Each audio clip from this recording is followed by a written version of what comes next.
Bismillahirrahmanirrahim. Assalamualaikum warahmatullahi wabarakatuh.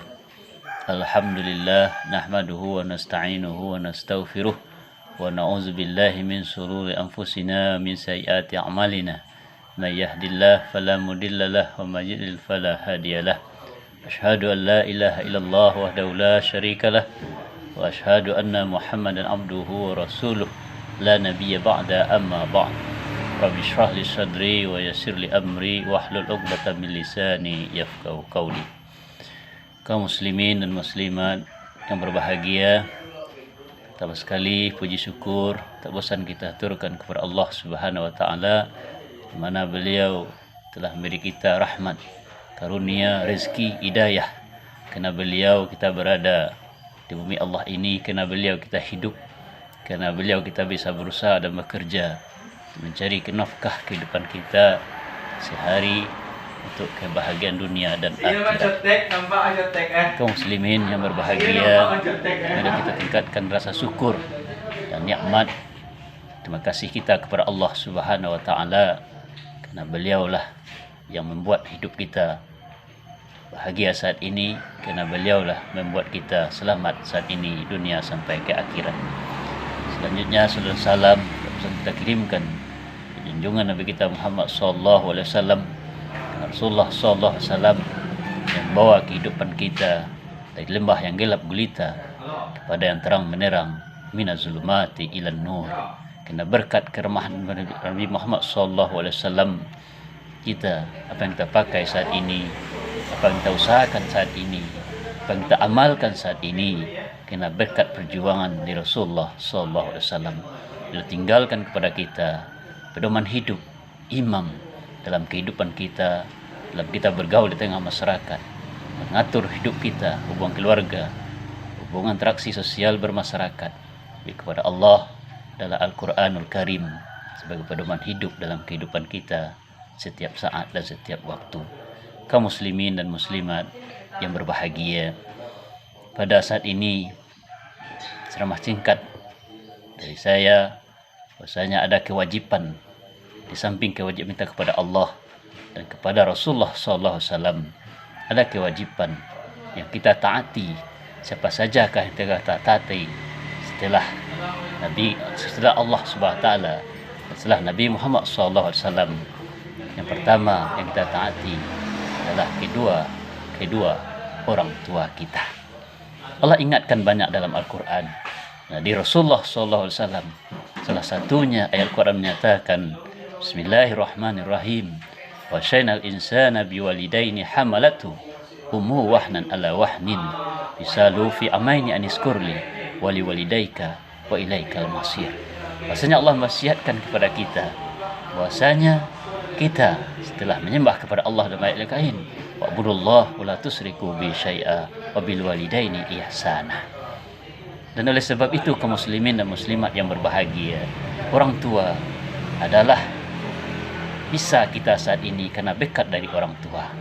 Orang tua kasih sayangnya kepada kita sepanjang jalan. Seorang anak kasih sayang kepada orang tua hanya sepengalahan. Dan oleh sebab itu kaum muslimin yang berbahagia, kita selaku anak tidak ada yang bisa kita lakukan kalau seandainya berandai kita kaum muslimin berbahagia membalas budi baik orang tua itu, tidak akan sanggup bagi kita untuk membalasinya. Karena kita pandai membaca apa yang kita adakan saat ini, kita berpakaian, kita berbaju kaum muslimin berbahagia. Apa yang ada saat ini yang kita lakukan tidak terlepas dari perjuangan dari orang tua. Dan oleh sebab itu kaum muslimin berbahagia, janganlah kita membantah pada kedua orang tua kita, apalagi memukul kaum muslimin berbahagia. Allah juga ingatkan dalam Al-Quran, wala taqul lahuma uffin, jangan kamu katakan cis kepada kedua orang tua kita. Dan oleh sebab itu kaum muslimin berbahagia, semasih orang tua kita masih hidup, apa yang butuh kita lakukan kepada kedua orang tua kita, di samping kita mentaati apa yang kita aturkan, yang diperintahkannya kaum muslimin berbahagia, dalam kebaikan, dalam keburukan kaum muslimin berbahagia, semuanya yang kita perintahkan kepada kedua orang tua kita, kita wajib mentaatinya.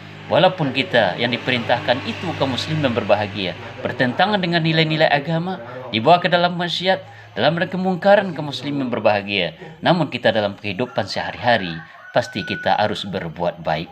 Tidak boleh kita membenci orang tua kita. Kita melihat orang tua kita itu mungkin dalam salah dalam perbuatan agama. Mungkin orang tua kita itu sebahagian kaum muslimin berbahagia dia lakukan di dunia ini bertentang dalam agama. Tapi kita selaku anak kaum muslimin berbahagia, yang dilakukan itu bertentang dalam agama, yang diperintahkan itu bertentang dalam agama, dalam aturan kaum muslimin berbahagia. Tapi kita selaku anak harus mentaati kedua orang tua kita. Dalam pergaulan kita harus berbuat ma'ruf yang baik kepada kedua orang tua kita. Ini yang pertama kaum muslimin berbahagia. Setelah kita mentaati Allah dan Rasulullah SAW. Yang ketiga, taatilah kedua orang tua kita. Karena berkat orang tua itu kita berada saat ini tidak terlepas dari perjuangan orang tua apa yang kita dapati saat ini. Yang kedua kaum muslim yang berbahagia, taati pemimpin-pemimpin kita. Pemimpin yang bangga-bangga kaum muslim yang berbahagia. Allah ingatkan dalam Al-Quran kaum muslimin yang berbahagia. Allah katakan dalam Al-Quran bahwasanya ya ayyuhallazina amanu atiiullah wa atiiur rasul wa ulil amri minkum. Taatilah Allah, kata Allah, taatilah Rasul, dan taatilah kedua, dan taatilah pemimpin-pemimpin di antara kamu.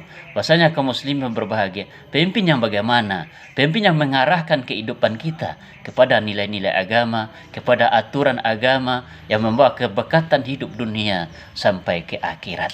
Dan oleh sebab itu kaum muslimin berbahagia. Jadikanlah pemimpin-pemimpin kita yang benar-benar dalam garis ditentukan oleh Allah SWT agar dunia, agar pemimpin kaum muslimin berbahagia mendapatkan keberkatan hidup dunia sampai ke akhirat.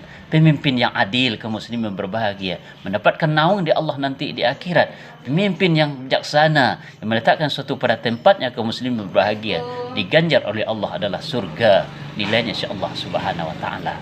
Yang ketiga kaum muslimin berbahagia, setelah kita mentaati kedua orang tua kita, mentaati pemimpin kaum muslimin berbahagia, mentaati guru-guru kita.